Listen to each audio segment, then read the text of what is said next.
Yeah, I know this is not how it's supposed to work, but it's missing a screw and the screw that's there is loose. So that's what we got.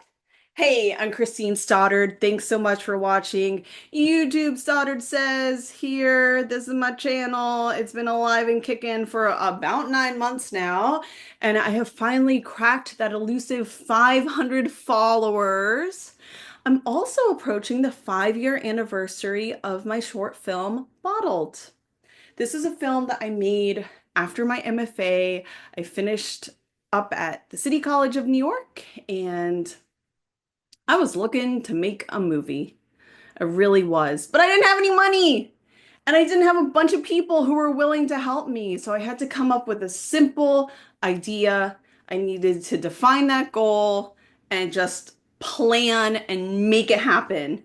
So I told myself, I'm going to make a movie that I can make by myself or very close to entirely by myself. I depended on my friend Denise, who did the music, and she contributed a little bit of voiceover, and that was it. The rest was me. I should say, I did rely on my friend Gia Vitale, who has access to a beach. She has a private beach property for her neighborhood on Long Island in Rocky Point. And I drove out there to shoot on the beach and also do a fun photo shoot with her. There is a unicorn involved. It is the same unicorn that you see in the movie Bottled. So, if you haven't watched Bottled, I'm not sure why you're still watching this video. Just go watch the movie. I put it here on the YouTube Stoddard Says channel because it's no longer on Amazon. It was streaming on Amazon Prime, but the contract expired. Not everything gets renewed, and that's fine. I have more control over the movie this way. I can see exactly how many people have watched it, which is wonderful. Yeah, I made the movie because my dear Uncle Bobby died right before I started my MFA. And right when I graduated, I started reading these articles about the value of speaking to a loved one who's passed away, just speaking out loud to them, that it's very therapeutic. And that inspired me to write a short film about a young woman whose grandfather died and her process of bringing herself to communicate with him, even though he's dead. Um, I was able to shoot everything I needed for the film in 2 days, and I'm not even talking 2 full days. I went to the beach, like I mentioned earlier, and shot that scene stuff. And then I shot the rest at my apartment in Brooklyn.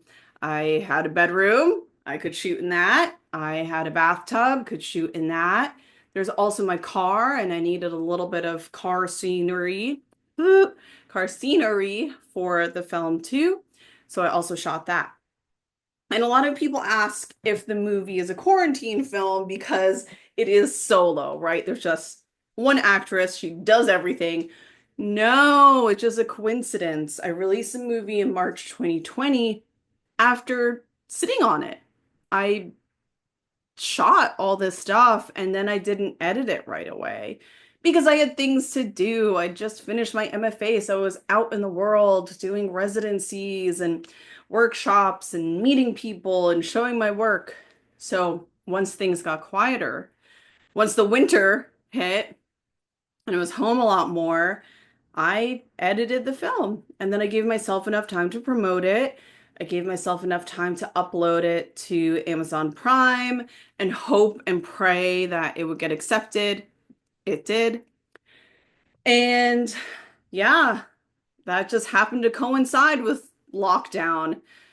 Obviously, lockdown was a bummer, but it was really validating to see the movie get some attention right away. I submitted it to the New York Long Island Film Festival because I had an acquaintance who was working for it, and she said, "Hey, this film has a Long Island connection. You should definitely submit it." So I did. It was accepted, and it had a socially distanced screening with a small live audience in October 2020. But all that time from March 2020 to October 2020, I was pushing the film out. I was stuck at home, like almost everybody else. So I had the time to do it. I did not bake bread.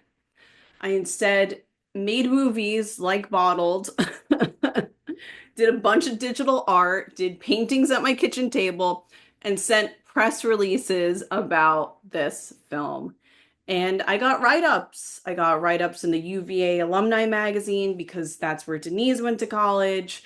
I was invited to write an essay for Broad Street, which was a national literary magazine run by VCU, my alma mater.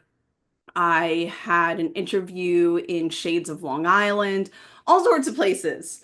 And because it was quarantine and all these different digital media initiatives were taking place, I was able to screen the film in different live virtual events. Jamaica Center for the Arts and Learning had chosen the film as a finalist for its 10-minute film festival and did a virtual screening for the public.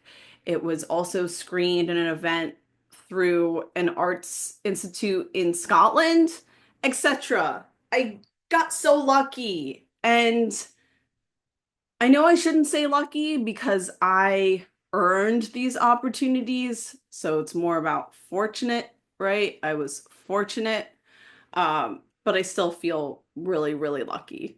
And it makes me happy that people are still watching the film, that they still feel emotionally connected, and that this film has another life here on my YouTube channel, which is just growing and growing and growing and has become a home for my short films.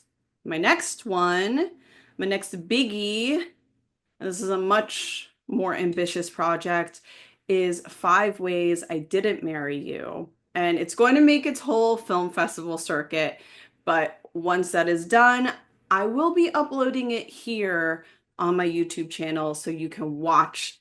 Shut up, Brooklyn. Love it, hate it. Sounds my neighborhood. But you can watch 5 Ways I Didn't Marry You here on YouTube. Hopefully by summer 2025. But we'll see exactly how it goes with film festivals because some of them are very, very picky about when you can release something online. They want you to screen at the festival first. If you're due a rewatch for Bottled, watch it here. If you've never watched it, I really don't understand how you made it this far into the video, but just watch it. Just do it. It's here. It's free. And that's all I have to say. Tune in next time because I'm sure I will have many more monologues about my art and film and creativity in the future. And God, that guy is getting on my nerves. But it's fine. Art makes me happy.